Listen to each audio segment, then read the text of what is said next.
LIC പുതിയതായിട്ട് launch ചെയ്ത 4 term insurance പ്ലാനുകളെ കുറിച്ചുള്ള വീഡിയോയുടെ രണ്ടാമത്തെ പാർട്ടാണ്. ആദ്യത്തെ പാർട്ടിൽ യുവ ടേം ഇൻഷുറൻസിനെ കുറിച്ചും ഡിജി ടേം ഇൻഷുറൻസിനെ കുറിച്ചും വളരെ വിശദമായിട്ട് നമ്മൾ സംസാരിച്ചു. ഈ വീഡിയോയിൽ നമ്മൾ ഡിസ്കസ് ചെയ്യാൻ പോകുന്നത് യുവ ക്രെഡിറ്റ് ലൈഫിനെ കുറിച്ചും ഡിജി ക്രെഡിറ്റ് ലൈഫിനെ കുറിച്ചുമാണ്. ഒരു ടേം ഇൻഷുറൻസിൻ്റെ ഇമ്പോർട്ടൻസിനെ കുറിച്ചും നിങ്ങളുടെ ആബ്സെൻസിൽ നിങ്ങളുടെ ഫാമിലിക്കും നിങ്ങളുടെ പ്രിയപ്പെട്ട ആളുകൾക്കും ഫൈനാൻഷ്യലായിട്ടുള്ള ഒരു സപ്പോർട്ട് ലഭിക്കുന്നതിന് വേണ്ടിയിട്ടാണ് സാധാരണയായിട്ട് നമ്മൾ ഇൻഷുറൻസ് പോളിസികൾ എടുക്കുന്നത്. പ്യുവറായിട്ടുള്ള ടേം ഇൻഷുറൻസ് പോളിസികളാണ് ഇതിന് സാധാരണയായിട്ട് വ്യക്തികൾ എടുക്കേണ്ടത്. ഇൻഷുറൻസും ഇൻവെസ്റ്റ്മെൻറ്റും മിക്സ് ചെയ്തിട്ടുള്ള പോളിസികൾ എടുത്താൽ നമുക്ക് ഇൻവെസ്റ്റ്മെൻറ്റിൻ്റെയും ബെനിഫിറ്റ് ലഭിക്കുകയില്ല, അതേപോലെ ഇൻഷുറൻസിൻ്റെയും പൂർണ്ണമായിട്ടുള്ള ബെനിഫിറ്റുകൾ ലഭിക്കുകയില്ല. ഇൻഷുറൻസിനെയും ഇൻവെസ്റ്റ്മെൻറ്റിനെയും രണ്ടായിട്ട് കാണുക. നിങ്ങളുടെ ഇൻഷുറൻസിൻ്റെ ആവശ്യങ്ങൾക്ക് വേണ്ടിയിട്ട് പ്യുവറായിട്ട് റിസ്ക് കവർ ചെയ്യുന്ന, നിങ്ങളുടെ ലൈഫ് കവർ ചെയ്യുന്ന ഇതേപോലെയുള്ള ടേം ഇൻഷുറൻസ് പോളിസികൾ എടുക്കുക. ബേസിക്കലി നമ്മുടെ ആളുകൾ പലതരത്തിലുള്ള ലോണുകൾ എടുക്കുന്ന ആളുകളാണ്. Especially housing loan, vehicle loan, ഇതേപോലെ നമ്മുടെ ജീവിതത്തിൽ ഫൈനാൻസ് ആവശ്യമുള്ള സാഹചര്യങ്ങളിൽ നമ്മൾ ലോണുകൾ എടുക്കാറുണ്ട്. ഇങ്ങനെ ലോൺ എടുത്തിരിക്കുന്ന ഒരു വ്യക്തി അകാലത്തിൽ മരണപ്പെട്ടു പോയി കഴിഞ്ഞാൽ ആ ലോണിലുണ്ടാകുന്ന ലൈബിലിറ്റി അദ്ദേഹത്തിൻ്റെ ഫാമിലി മെമ്പേഴ്സ് കൊടുക്കാൻ ബാധ്യസ്ഥരാണ്. എന്നാൽ നിങ്ങളുടെ ആബ്സെൻസിൽ നിങ്ങൾ എടുത്തിരിക്കുന്ന ലോണിൻ്റെ ലൈബിലിറ്റി നിങ്ങളുടെ ഫാമിലി മെമ്പേഴ്സിന് ഒരു ബേർഡൻ ആകാതിരിക്കുവാൻ വേണ്ടിയിട്ടാണ് LIC ഈ പോളിസി ലോഞ്ച് ചെയ്തിരിക്കുന്നത്. പോളിസിയുടെ ഒബ്ജക്റ്റീവ് അനുസരിച്ച് നിങ്ങളൊരു ഹൗസിംഗ് ലോൺ എടുത്തിരിക്കുന്ന ഒരു വ്യക്തിയാണെങ്കിൽ ആ ലോണിന് ഈക്വലായിട്ടുള്ള എമൗണ്ടിന് ഈ ഇൻഷുറൻസ് പോളിസി നിങ്ങൾ എടുത്തു കഴിഞ്ഞാൽ റീപേയ്മെൻറ്റ് ചെയ്യുന്നതിന് മുന്നേ തന്നെ മരണപ്പെട്ടു പോയി കഴിഞ്ഞാൽ LIC ഈ ലോണിൻ്റെ എമൗണ്ട് അല്ലെങ്കിൽ ബാങ്കിൻ്റെ കയ്യിൽ നിന്നാണോ നിങ്ങൾ ഈ ലോൺ എടുത്തിരിക്കുന്നത് ആ ലോൺ റീപേ ചെയ്ത് അത് സെറ്റിൽ ചെയ്യും. ഇതാണ് ബേസിക്കായിട്ട് ഈ പോളിസി കൊണ്ട് ഉദ്ദേശിക്കുന്നത്. ഇതിൽ മിനിമം സം അഷ്വേർഡ് 50 ലക്ഷം രൂപയാണ്. എന്നാൽ ചില പ്രത്യേക സാഹചര്യങ്ങളിൽ ഇതിൽ റിലാക്സേഷൻ കൊടുക്കാമെന്ന് പറയുന്നുണ്ട്.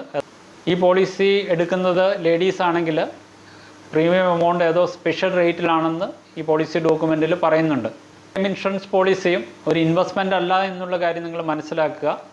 സാധാരണ ടേം ഇൻഷുറൻസ് പോളിസി ഡേറ്റിൽ പോളിസി ഹോൾഡർ ജീവിച്ചിരിക്കുന്നുണ്ടെങ്കിൽ ഈ പോളിസിയിൽ നിന്ന് നിങ്ങൾക്ക് ഒരു തുക പോലും തിരിച്ച് ലഭിക്കുകയില്ല. ഈ പോളിസി പീരീഡിൽ പോളിസി ഹോൾഡർ മരണപ്പെട്ട് കഴിഞ്ഞാൽ സം അഷ്വേർഡ് ആയിട്ടുള്ള തുക സാധാരണയായിട്ട് അദ്ദേഹത്തിൻ്റെ നോമിനീസിന് ലഭിക്കും. ഇതാണ് സാധാരണ രീതിയിലുള്ള ടേം ഇൻഷുറൻസ് പോളിസി. എന്നാൽ ഈ ടേം ഇൻഷുറൻസ് പോളിസിയുടെ പ്രൊവിഷൻ അനുസരിച്ച് ഓരോ വർഷവും നിങ്ങൾക്ക് ലഭിക്കാവുന്ന പോളിസി സം അഷ്വേർഡ് എമൗണ്ട് കുറഞ്ഞു വരും. ബാങ്കിൽ നിന്ന് നിങ്ങൾ 50 ലക്ഷം രൂപ വീട് വെക്കുന്നതിന് വേണ്ടിയിട്ട് ലോൺ എടുത്തൊരു വ്യക്തിയാണ്. അപ്പോൾ പല ബാങ്കുകളും പല റേറ്റിലുള്ള ഇൻട്രസ്റ്റുകളാണ് ചാർജ് ചെയ്യുന്നത്. 7% മുതൽ 7, 8, 9, 10, 12 അത് വേരി ചെയ്യും. അപ്പോൾ നിങ്ങൾ ഇൻഷുറൻസ് പോളിസി എടുക്കുന്ന സമയത്ത് നിങ്ങളുടെ ലോൺ എമൗണ്ടും അതോടൊപ്പം തന്നെ എത്ര ഇൻട്രസ്റ്റാണ് നിങ്ങൾ കൊടുക്കുന്നതെന്നുള്ള കാര്യങ്ങളും സ്പെസിഫൈ ചെയ്യണം. സാധാരണയായിട്ട് ഹൗസിംഗ് ലോണുകൾ എടുത്താൽ ഓരോ മാസവും നമ്മൾ EMI അടയ്ക്കേണ്ട ആവശ്യമുണ്ട്. ഈ EMIയിൽ ബേസിക്കായിട്ട് നിങ്ങൾ കൊടുക്കാനായിട്ടുള്ള ഇൻട്രസ്റ്റും പ്രിൻസിപ്പലിൻ്റെ ഒരു ചെറിയ പോർഷനും ഇൻക്ലൂഡ് ചെയ്തിട്ടുണ്ടാവാം. ഇക്വേറ്റഡ് മന്ത്ലി ഇൻസ്റ്റാൾമെൻറ്റ് അല്ലെങ്കിൽ EMIയിൽ ആദ്യമായിട്ട് ബാങ്കുകൾ റിക്കവറി ചെയ്യുന്നത് നിങ്ങളുടെ ഇൻട്രസ്റ്റിൻ്റെ പോർഷനായിരിക്കും. വ്യക്തമായിട്ടുള്ള ഒരു കാൽക്കുലേഷൻ ചെയ്യുന്നതിന് വേണ്ടിയിട്ടാണ് LIC നിങ്ങൾ പോളിസി എടുക്കുന്ന സമയത്ത് എത്ര % ഇൻട്രസ്റ്റാണ് നിങ്ങൾ കൊടുക്കുന്നതെന്നുള്ള കാര്യം വ്യക്തമാക്കേണ്ടത്. 7%, 8%, 9%, 10, 11, 12% വരെ ആകാം. നിങ്ങളുടെ ഹൗസിംഗ് ലോണിന് 9.5% ഇൻട്രസ്റ്റ് എങ്കിൽ നിങ്ങൾക്ക് വേണമെങ്കിൽ 9% അല്ലെങ്കിൽ 10% ഈ പോളിസി എടുക്കുന്ന സമയത്ത് ഇൻട്രസ്റ്റ് റേറ്റ് ആയിട്ട് നിങ്ങൾക്ക് ചൂസ് ചെയ്യും. നിങ്ങളുടെ മന്ത്ലി ബേസിസിൽ നിങ്ങളുടെ ലോൺ എമൗണ്ട് റീപേ ചെയ്യുന്നുണ്ടാവാം EMI ആയിട്ട്. അപ്പോൾ നിങ്ങൾ ലോൺ റീപേ ചെയ്യുമ്പോൾ നാച്ചുറലായിട്ടും നിങ്ങളുടെ ലൈബിലിറ്റി ഓരോ പ്രാവശ്യവും നിങ്ങൾ ലോൺ എമൗണ്ട് തിരിച്ചടയ്ക്കുന്ന സമയത്ത് നിങ്ങളുടെ ലൈബിലിറ്റി കുറഞ്ഞു വരും. അപ്പോൾ ഈ ലൈബിലിറ്റി കുറയുന്നതിനെ ബേസ് ചെയ്തിട്ട് നിങ്ങളുടെ സം അഷ്വേർഡ് അല്ലെങ്കിൽ നിങ്ങൾക്ക് മരണം സംഭവിച്ചാൽ നിങ്ങൾക്ക് ലഭിക്കാവുന്ന ഇൻഷുറൻസ് തുകയും കുറഞ്ഞു വരും.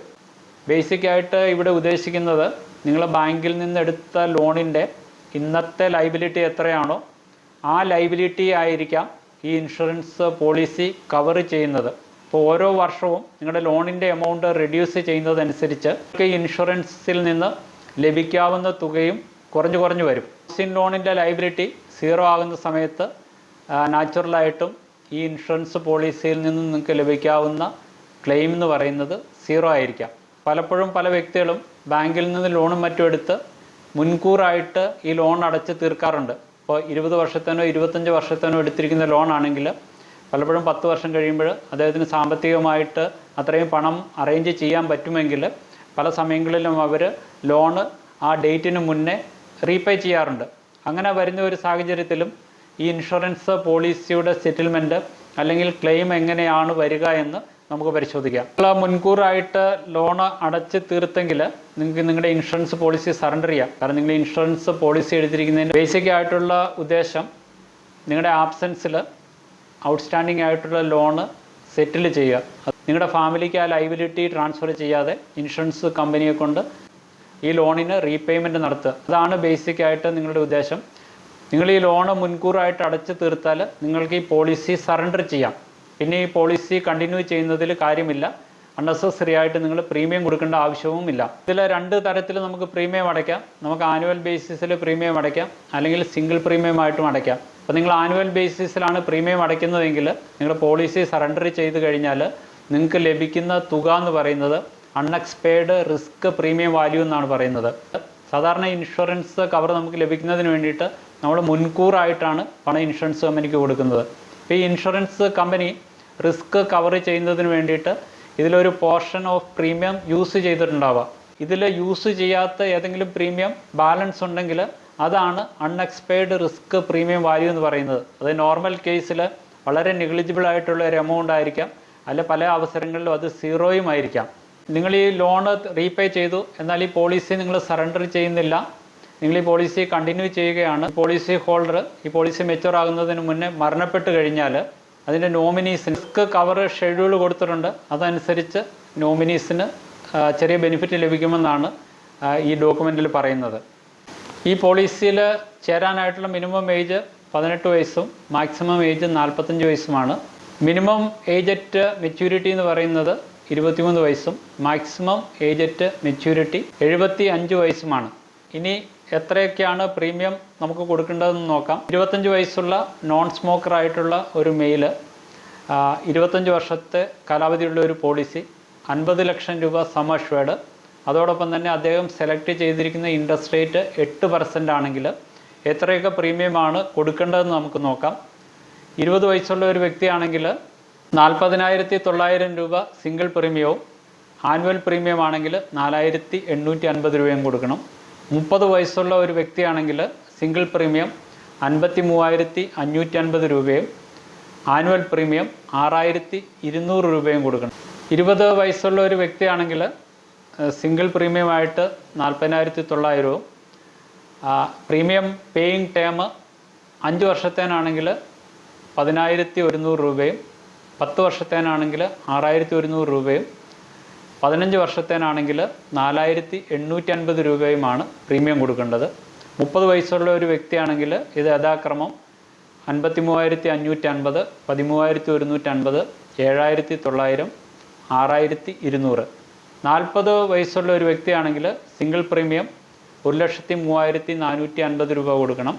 5 വർഷത്തേനാണെങ്കിൽ 25,100, 10 വർഷത്തേനാണെങ്കിൽ 14,900, 15 വർഷത്തേനാണെങ്കിൽ 11,650 രൂപയും പ്രീമിയം കൊടുക്കണം. ഞാൻ ഈ പറഞ്ഞിരിക്കുന്ന പ്രീമിയത്തിൻ്റെ റേറ്റ് ഒരു എക്സാമ്പിളാണ്. ഞാൻ ഈ പറഞ്ഞിരിക്കുന്ന തുകയോടുകൂടി ഇതിന് എലിജിബിൾ ആയിട്ടുള്ള GST നിങ്ങൾ നൽകേണ്ടതുണ്ട്. ഇതാണ് യുവ ക്രെഡിറ്റ് ലൈഫ് എന്ന് പറയുന്ന പോളിസിയുടെ ബേസിക് ആയിട്ടുള്ള ഡീറ്റെയിൽസ്. ഇത് നിങ്ങൾക്ക് ഓഫ്ലൈൻ ആയിട്ടാണ് വാങ്ങാൻ പറ്റുള്ളൂ. ഏജൻറ്റ് ത്രൂവോ അല്ലെങ്കിൽ LICയുടെ ഓഫീസിൽ ത്രൂ ആണ് ഇത് വാങ്ങാൻ സാധിക്കുകയുള്ളൂ. ഓൺലൈനായിട്ട് ഈ പോളിസി വാങ്ങണമെങ്കിൽ നിങ്ങൾ ഓപ്റ്റ് ചെയ്യേണ്ടത് ഡിജി ക്രെഡിറ്റ് ലൈഫ് എന്ന് പറയുന്ന പോളിസിയാണ്. പോളിസിയുടെ ടേംസ് ആൻഡ് കണ്ടീഷൻ എല്ലാം സെയിം ആണ്. സാധാരണയായിട്ട് ഓൺലൈനായിട്ട് പോളിസികൾ നമ്മൾ വാങ്ങുമ്പോൾ നമ്മൾ കൊടുക്കുന്ന പ്രീമിയത്തിൽ കുറച്ച് കുറവ് നമുക്ക് ലഭിക്കാറുണ്ട്. ഓഫ്ലൈനായിട്ട് ഏജൻറ്റ് ത്രൂ ആണ് നിങ്ങൾ പോളിസികൾ വാങ്ങുന്നതെങ്കിൽ ഏജൻസിന് കൊടുക്കുന്ന കമ്മീഷനും കൂടി നമ്മൾ പ്രീമിയത്തിൽ ഇൻക്ലൂഡ് ചെയ്ത് നമ്മൾ കൂടുതൽ പ്രീമിയം സാധാരണ കൊടുക്കാറുണ്ട്. യുവ ക്രെഡിറ്റ് ലൈഫ് അതേപോലെ തന്നെ ഡിജി ക്രെഡിറ്റ് ലൈഫ് എന്ന് പറയുന്ന ഈ 2 ടേം ഇൻഷുറൻസ് പോളിസിയുടെ ബേസിക് ആയിട്ടുള്ള കാര്യങ്ങൾ നിങ്ങൾക്ക് മനസ്സിലായി എന്ന് പ്രതീക്ഷിക്കുന്നു. ഈ പോളിസിയെക്കുറിച്ച് കൂടുതൽ നിങ്ങൾക്ക് അറിയണമെങ്കിൽ LIC ഓഫീസുമായിട്ട് ബന്ധപ്പെടുക.